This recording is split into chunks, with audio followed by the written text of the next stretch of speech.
बड़ी शांति से मेरा घर खड़ा था, जैसे कि कोई बहुत बड़ा तूफान गुजर चुका हो। बिल्कुल ही मौन और स्तब्ध। मैंने टैक्सी वाले को पेमेंट किया और अपने सामान लेकर बड़े से गेट से अंदर आने लगी। कोई हलचल नहीं, कोई शोरगुल नहीं। ऐसा लग रहा था कि घर में कोई है ही नहीं तो पिछले साल जब मैं आई थी तब मेरे गेट में घुसने से पहले ही दोनों भैया के बच्चे बुआ बुआ करते हुए मेरे आगे पीछे दौड़ने लगे थे। अरे भाई ठहरो तो, पहले नमिता को अंदर तो आने दो। बड़े भैया हंसते हुए जब चारों बच्चों की झिड़की लगाई थी तब चारों बच्चे अलग होकर मुझे बैठने का मौका दे दिया था। मैंने भी अपना पर्स खोलकर सबसे पहले उन्हें चॉकलेट थमाया, फिर उनके गिफ्ट निकाल कर दिए। दिन भर पूरे घर में बच्चों की आवाज गूंजती रहती थी, क्योंकि उस समय स्कूल भी बंद था। बच्चे दिन भर घर में रहते थे और उधम मचाया करते थे। हमारा वह बड़ा सा आंगन जो हमारे भी बचपन का गवाह था, अब नई पीढ़ी का भी। बहुत ही खुशनसीब आंगन था। भटूरे का ऑर्डर दे भी दिया है। कल सुबह सुबह तुम्हारे लिए जलेबी और छोले भटूरे आ रहे हैं। कल सुबह तुम आ जाना। ठीक है भाभी। मैंने सवालिया निगाहों से भैया भाभी की तरफ देखा। उन्हें भाभी ने इनवाइट नहीं किया था। मुझे बहुत बुरा लगा। भैया आपको बोला नहीं आने के लिए। अरे कोई बात नहीं, मैं वैसे भी वहाँ नहीं जाता। न जाने किस बात की कड़वाहट करने भैया के अंदर आ गई थी। अधूरा खाना छोड़कर वहाँ से उठकर चले गए। दूसरे दिन बड़ी भाभी के यहाँ गर्मा गर्म छोले भटूरे और गरम जलेबी खाते हुए मुझे ऐसा लग ही नहीं कि बड़े भैया और भाभी के प्रेम में कहीं से कोई दिखावटीपन आ गया हो।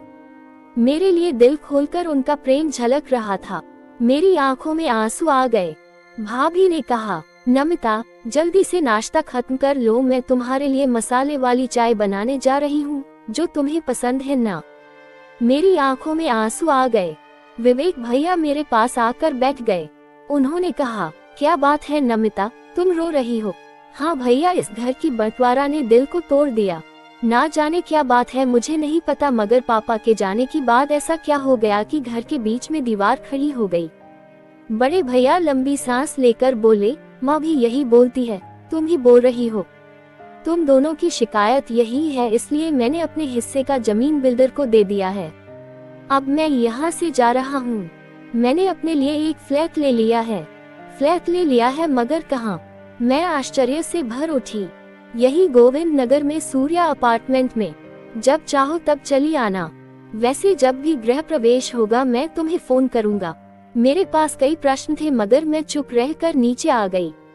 कैसा रहा नाश्ता तुम्हारा? प्रवीण भैया के पूछने पर मैंने कहा, बहुत अच्छा मगर कुछ कमी थी। क्या आपको पता है कि बड़े भैया अपना घर बेचकर सूर्या अपार्टमेंट में अपना फ्लैट ले रहे हैं? नहीं, मुझे नहीं पता था। प्रवीण भैया ने कहा, मैं भी तुम्हें यही बताना चाह रहा था कि मैं यह जमीन बेचकर दूसरा फ्लैट लेने वाला हूँ। इस घर में ना धूप आती है ना हवा, कुछ भी नहीं आता। अच्छा है कि फ्लैट लेकर उसमें रहे ताकि धूप हवा सब आए। अब तुम ही देखो कितना घुटन भरा आंगन हो गया है। मैं मन ही मन बोली, भैया ये घुटन आपके और बड़े भैया के दिमाग के फितूर के कारण हुई है, नहीं तो इस आंगन में ही हमारा बचपन बीता था। कितने चिड़ियों ने यहाँ अपने घोंसले बनाए थे, कितनी बार गेंदा और गुलदाउदी हमने उगाया था। झूठ झूठ का घर बनाकर हम खेले थे और न जाने कितनी बार 50 चोर का किस्सा बना था, मगर अब यहाँ सांस ही नहीं आ रही है। मैं चुपी रही। मैंने ऊपर से यही कहा, आप बिल्कुल सही कर रहे हैं भैया, यहाँ तो घुटन सी लगती है, हवा का नामो निशान नहीं है। नमिता माँ जिद कर रही है बड़े भैया के पास जाकर रहने के लिए, तो शायद माँ अगले महीने बड़े भैया के पास चली जाएगी। तब तक मैं इस जमीन के सारे फॉर्मेलिटीज पूरी कर लूंगा। मेरा मन तिक्तता से भर उठा। क्या माँ भी एक जिम्मेदारी है? उसका भी बंटवारा हो, कभी यहाँ तो कभी वहाँ। अगर आज पापा होते तो शायद किसी को हिम्मत नहीं होती इस घर में दीवार उठाने की।